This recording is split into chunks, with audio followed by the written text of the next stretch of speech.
오늘 살펴볼 아이는요, 중학교 2학년 남학생입니다. 자, 학생의 이제 사주를 보내주신 어머니께서는 아이가 학교 공부에 좀 너무 관심이 없어서 고민이다라고 하는 말씀을 해주셨고요. 아이가 공부를 잘하기를 바라지는 않지만 그래도 그냥 남들만큼만 했으면 좋겠다라고 하는 이런 이제 말씀을 좀 덧붙여 주셨습니다. 자, 이 학생의 기질은 좀 어떤지, 이 학생에게는 또 어떤 교육이 필요한지를 함께 살펴보도록 하겠습니다. 먼저 아이의 이제 사주팔자를 보면요, 무자년, 을묘월, 을사일, 개미시라고 하는 좀 이런 사주팔자가 나옵니다. 자, 이 사주팔자를 좀 보니까요, 아이가 학교 교육에 관심이 좀 없는 이유를 알 수 있을 것 같습니다. 이 학생의 일간부터 보면요, 태어난 날의 그 천간이 을이라고 하는 초록색의 이제 그 기호가 나옵니다. 우리가 지난 시간에 살펴보았던 학생은 초록색, 이 갑이라고 하는 그런 글자였죠. 이제 양목이라고 할 수 있고요. 을이라고 하는 기호는 음목이라고 얘기할 수 있습니다.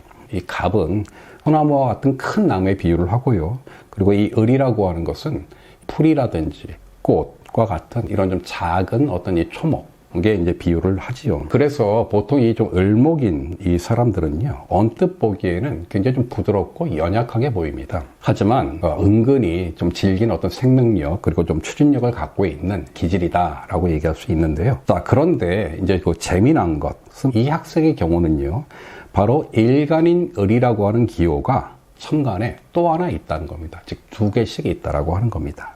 자, 이게 뭘 뜻하냐? 천간에서 일간이라고 하는 자리는 바로 자기를 가리키는 자리라고 얘기했는데요. 자기 자리에 있는 기호가 또 하나 있다. 그거는 뭐냐면 내가 또 있다. 내가 많다라고 하는 것을 뜻하는 겁니다. 이거는 조금 다른 의미에서 역시 자아가 강한 그런 이제 기질이다라고 하는 것을 암시한다고 말씀드릴 수 있는데요. 그런데 또 하나 이 중요한 게 뭐냐면, 이 좀 태어난 달의 간지 월주를 보면요, 이 월주가 을묘라고 되어 있습니다. 자, 위와 아래가 모두 다 초록색 목의 오행으로 이루어져 있습니다. 태어난 월이 바로 을묘라고 해서 모두 이 음목으로 이루어진, 즉 음의 어떤 목 오행으로 이루어진 그런 간요지동이다라고 하는 겁니다. 앞서 제가 이 아이는 이 천간에 을이라고 하는 기호가 2개가 있기 때문에 굉장히 좀 자아가 강한 아이일 것이다 라고 말씀드렸고요. 또 이 월주가 을묘라고 해서 간여지동으로, 목의 간여지동으로 이루어진 이런 이제 사주다라고 말씀드렸어요.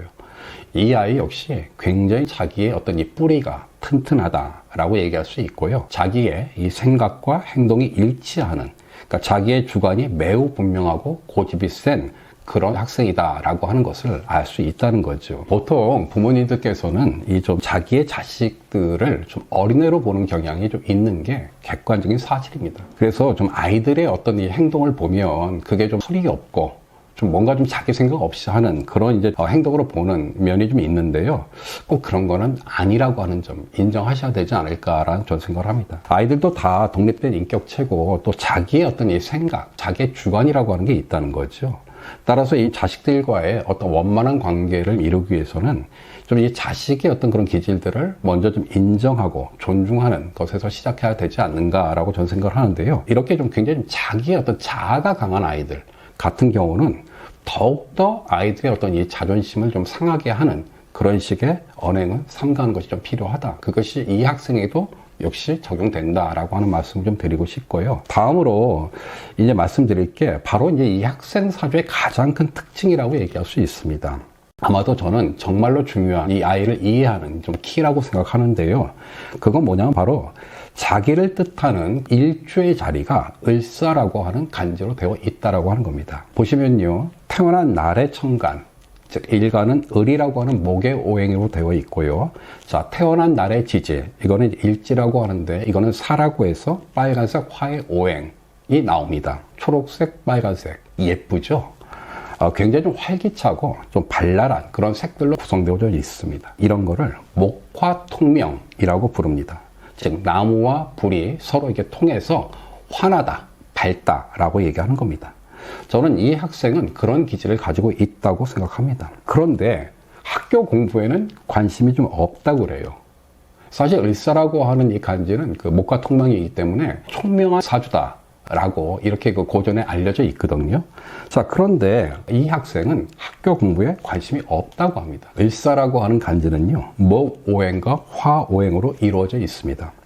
자, 이 두 오행의 관계를 보면요, 이 목생화라고 하는 그런 이제 상생의 관계가 나오게 되는데요.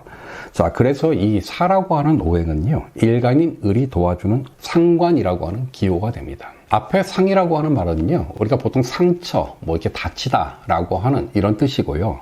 이 뒤에 관이라고 하는 것은요, 우리가 보통 이제 관직이라고 얘기할 때 그 관입니다. 따라서 이 상관이라고 하는 말의 뜻은요, 관을 다치게 한다라고 하는 이런 뜻입니다.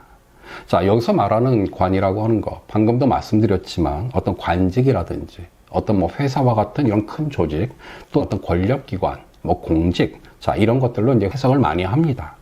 그리고 동시에 어떤 법이라든지 어떤 또 사회적으로 이렇게 정착된 제도, 뭐 규범, 뭐 관습, 이런 것도 다 관이라고 얘기를 합니다. 상관이라고 하는 것은 바로 그런 거를 다치게 한다라고 하는 그 뜻입니다.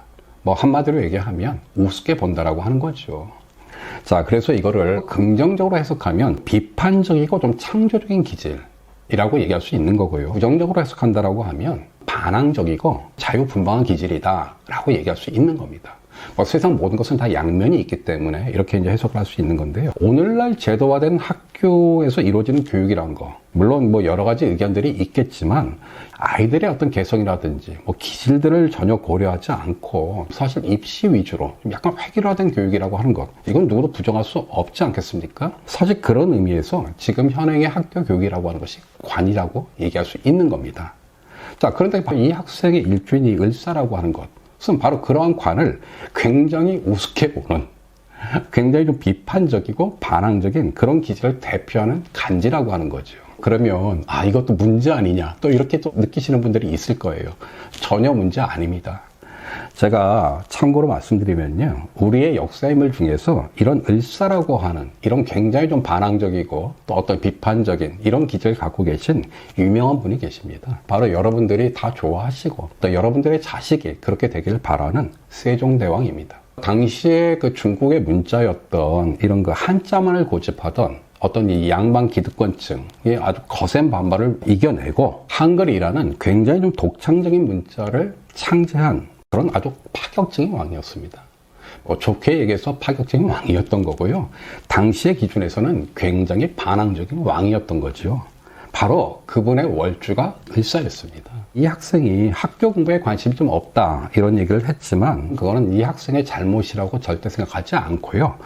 그냥 타고난 기질이 그런 것이다 라고 저는 이렇게 이해를 해야 된다고 생각을 합니다. 그렇다고 해서 어머니의 걱정이 잘못됐냐? 또 그것도 아니라고 생각합니다. 문제는 앞서도 말씀드렸지만 아이들의 개성과 기질을 전혀 고려하지 않는 안타까운 그 교육 현실이고요. 또 여기서 중요한 거는 저 어머니와 아이의 관계가 훼손되어서는 안 되겠죠. 출발은 아이의 이러한 어떤 비판적이고 창조적인, 그리고 때로는 좀 반항적으로 아마 드러나게 될 이런 이제 기질들을 좀 인정하는 것이어야 되지 않겠냐라는 생각을 하고 있고요. 이 아이가 학교 공부에 관심이 없다고 해서 어떠한 공부에도 관심이 좀 없을 것이다 라고 저는 이렇게 단정해서는 안 된다고 생각합니다. 분명히 자기가 좀 관심을 가지고 있고 또 흥미를 느끼고 있는 주제가 있을 거라고 저는 생각을 하고 있고요. 만약에 아직 아이가 그런 것들을 찾지 못했다라고 하면 아이가 그것을 찾을 수 있도록 도와주고 또 독려하는 좀 이렇게 차분한 노력이 좀 부모님들에게 좀 필요하지 않을까라는 생각을 하고 있습니다. 저는 그렇게 되면 자연스럽게 학교의 공부라고 하는 것도 따라갈 수 있지 않겠나라고 하는 생각을 하고 있습니다. 마지막으로 이 학생의 사주에서 반드시 지적해야 될 것은 하나 있습니다. 이거는 뭐냐면 금오행이 하나도 없다라고 하는 겁니다. 우리가 지난 시간에 살펴보았던 이제 여학생의 경우는 역시 이제 금의 오행이 부족하긴 했지만 하나라도 있었습니다. 그런데 지금 이 학생의 경우는요, 금의 오행이 하나도 없습니다. 사주를 보면은 초록색, 빨간색, 노란색, 그리고 검정색 해서 굉장히 좀 활기차 보이는 이런 사주라고 얘기할 수 있거든요. 자, 그런데 금오행은 하나도 없어요. 이게 저는 사실 이 사주의 가장 아쉬운 점이다라고 말씀드리고 싶은데요. 수생목, 목생화, 화생토로 이루어지는 굉장히 좀 이렇게 생기발랄한 이 상상의 구조를 갖고 있는 그런 사주라고 얘기할 수 있습니다. 자, 그런데 마무리를 뜻하는 금오행이 없다라고 하는 거죠. 자, 가등이나 일주가 을사라고 하는 이 상관격, 즉 관을 무시하는 기질이라고 말씀드렸어요. 자, 그런데 이 사주팔자에서 관성, 즉 마무리를 뜻하는 금의 오행이 하나도 없다라고 하는 겁니다. 이 금 오행은 결실을 맺는 운동을 상징하는 기호입니다.